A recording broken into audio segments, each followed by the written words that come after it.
Veritas Tamil உள்ளங்களுக்கு இதோ இந்த சகோதரி மார்கரெட் டெய்சியின் பணிவான வணக்கங்கள். அன்பர்களே, துறவுதான் மேன்மையானது, இல்லறம் அதைவிட சற்று தரம் குறைந்தது, அல்லது அது இரண்டாம் தரம் என்ற ஒரு எண்ணம் பலர் மத்தியில் இருக்கின்றது. அப்படி அல்ல. இது ஒரு வகையான வாழ்க்கை முறை. இந்த இல்லறம் என்பது ஒரு வகையான வாழ்க்கை முறை. ஆம், எந்த வாழ்க்கையில் நாம் ஈடுபட்டுள்ளோமோ அதில் முழுமையாக வாழ்வதுதான் வெற்றி. இதோ ஒரு கதை.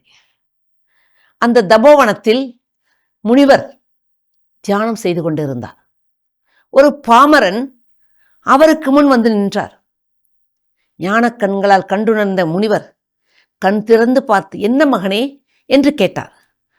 அவர் கூறினார், முனிவரே, இதோ நான் பல ஆண்டுகள், 30க்கு மேற்பட்ட ஆண்டுகள் என் மனைவி பிள்ளைகளோடு வாழ்ந்து குடும்ப வாழ்வு கொஞ்சம் சலித்து போய்விட்டது. நான் உங்களைப் போல் தவம் செய்து தனிமையில் வாழ விரும்புகிறேன் என்று கூறினான்.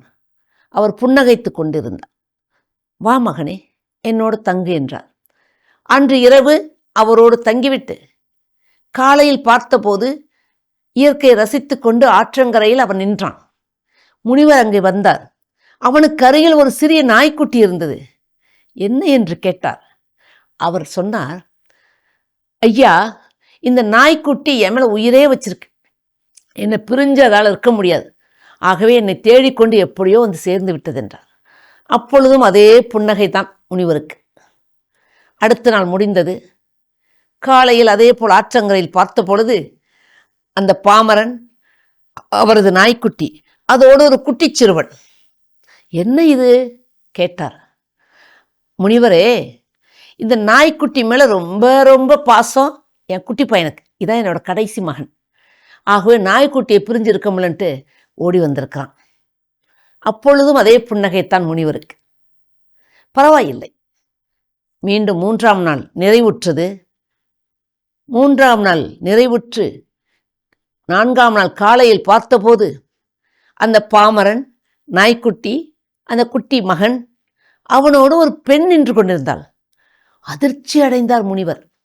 தபோவனத்தில், ஆசிரமத்தில் எப்படி ஒரு பெண் நுழைந்தாள் என்று அவர் கேட்பதற்கு முன்பே பாமரன் கூறினார், ஐயா மன்னிக்கவும், அவர்தான் என் மனைவி. கணவனை பிரிந்து, மகனை பிரிந்து, செல்லமாக வளர்த்த நாய்க்குட்டியை பிரிந்து அவளால் வாழ முடியவில்லை. ஆகவே அவளும் தேடிக்கொண்டு என்னிடம் வந்து சேர்ந்து விட்டாள் என்று. அப்பொழுது முனிவர் கூறினார், மகனே, உனக்கு இறைவன் இல்லறம் தந்து மனைவி பிள்ளைகளோடு பாசத்தோடு பிணைத்து நன்றாக மகிழ்ச்சியாக வாழ கடவுள் உனக்கு திருவுளம் கொண்டுள்ளார்.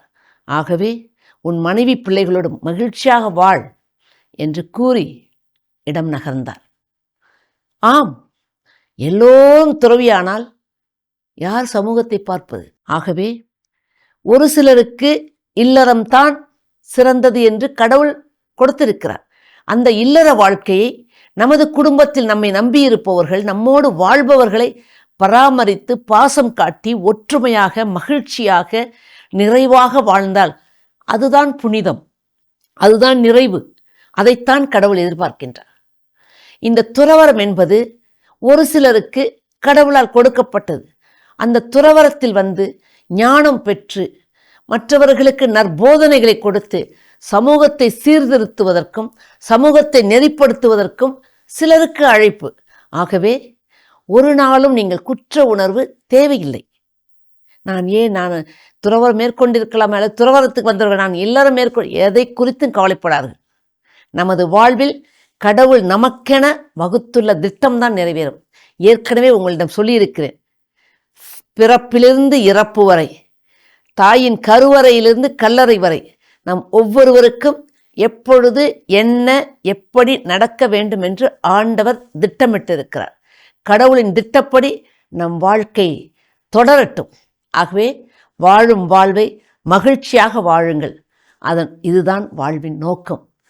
மீண்டும் உங்களை சந்திக்கும் வரை உங்களிடம் விடைபெறும் சகோதரி Margaret Daisy. Radio Veritas Tamil சேனல்ல இருக்க மேலும் பல வீடியோக்களை பார்க்க லைக் பண்ணுங்க, ஷேர் பண்ணுங்க, சப்ஸ்கிரைப் பண்ணுங்க. மறக்காம பெல் ஐக்கனை கிளிக் பண்ணிடுங்க.